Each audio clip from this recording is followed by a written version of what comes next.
Ontem à noite, o agora ex-secretário especial de Cultura, Roberto Alvim, ao lançar os prêmios de patrocínio a obras artísticas, fez uma fala nacionalista diretamente inspirada em discurso de Joseph Goebbels, o ministro da propaganda nazista de Hitler. Nela, Alvim defendeu que a arte brasileira deve seguir aos nossos mitos fundantes, que seriam a pátria, a família e sua ligação com Deus. Ele diz: as virtudes da fé, da lealdade, do autossacrifício e da luta contra o mal serão alçadas ao território sagrado das obras de arte. Tudo isso com a trilha sonora de fundo de uma ópera de Richard Wagner, o compositor alemão celebrado por Hitler, que teve grande influência em sua formação ideológica. O ex-secretário, que assumiu afirmando que colocaria em prática uma máquina de guerra cultural, ainda disse que assinaria embaixo das declarações de Goebbels. Cabe lembrar que a apologia ao nazismo é crime pela legislação brasileira desde 1989. Para quem não sabe, apologia ao nazismo é o ato de promover ou participar, sob qualquer argumento ou meio, as ideias, doutrinas ou instituições adotadas pelo partido nazista. Portanto, utilizar frases de Goebbels em um discurso oficial e depois ainda afirmar que assinaria embaixo do que ele escreveu é apologia ao nazismo e, portanto, é crime. Além disso, eu acho que é muito importante que a gente perceba por que essas ideias elas são tão perigosas. Não adianta nada a gente falar, como muita gente diz, que ideias como as que Alvim expressa são de uma pessoa maluca ou que são ideias doidas, porque as mesmas coisas foram ditas de Goebbels na década de 30 e são ideias que na Alemanha nazista levaram ao assassinato de milhões de pessoas. Essas ideias, essa fala, elas são, ao contrário, extremamente perigosas.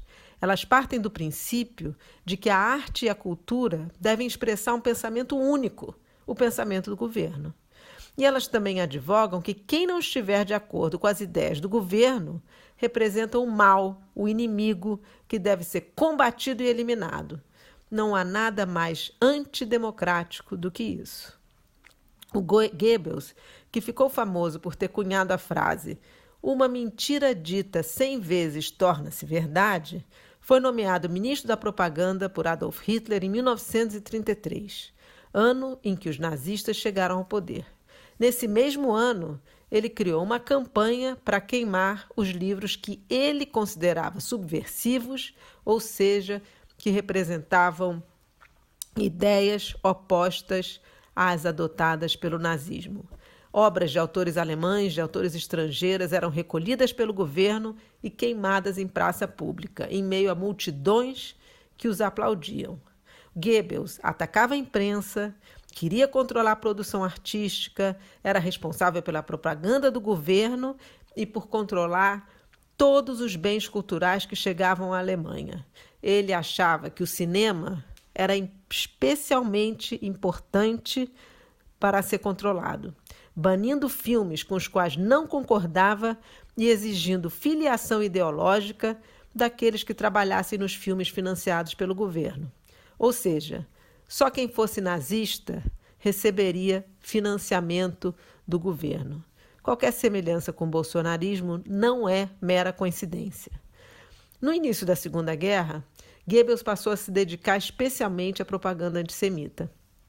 Em 1940, estreou um filme por ele produzido, focado em disseminar o ódio aos judeus, chamado O Eterno Judeu, onde ele comparava os judeus a animais e dizia que se a Alemanha perdesse a guerra, os judeus dominariam o país e escravizariam os verdadeiros alemães, os alemães puros.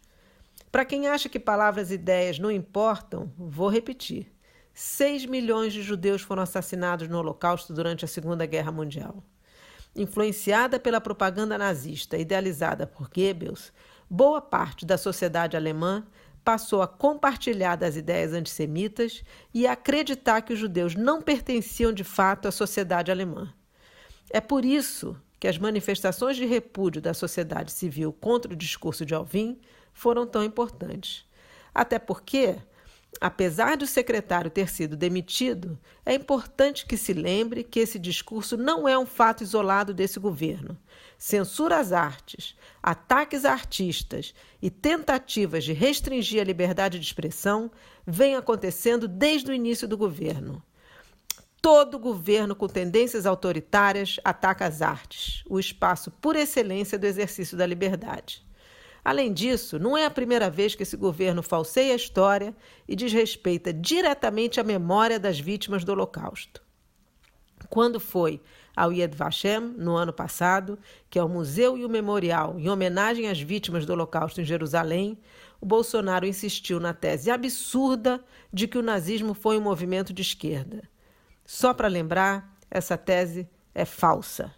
O nazismo foi um movimento de extrema-direita surgido na Alemanha após a Primeira Guerra Mundial. Adolf Hitler chegou ao poder em 1933 com um discurso que atacava o liberalismo e as esquerdas. E como todo mundo sabe, ele não estava brincando. Ele iniciou seu governo caçando partidos, como o Partido Comunista. Os seus líderes foram presos, torturados e confinados em campos de concentração. E isso foi apenas o começo. Acreditando serem racialmente superiores, os nazistas empreenderam uma política de extermínio sistemático dos judeus a quem consideravam racialmente inferiores. Tudo isso começou com palavras de ataques à cultura e às artes. Quando ele esteve no Yad Vashem, em abril do ano passado, o presidente do Brasil perdeu a oportunidade de homenagear as vítimas do nazismo como um todo. Além dos judeus, os nazistas encarceraram, torturaram, escravizaram e mataram ciganos, eslavos, homossexuais, socialistas e comunistas, entre tantos outros. A negação desse fato é um desrespeito flagrante à memória daqueles que sofreram e morreram no Holocausto, assim como a citação de Goebbels e o elogio às suas ideias também é. É bom lembrar que, assim como aconteceu hoje, é importante que a sociedade civil permaneça reagindo, não apenas contra esse discurso específico, mas contra essa política cultural como um todo. Nenhum governo democrático pode ter como meta o controle das artes, nem ter como bandeira a guerra cultural contra os que pensam diferente. Em momentos como esse, a indiferença não é uma opção.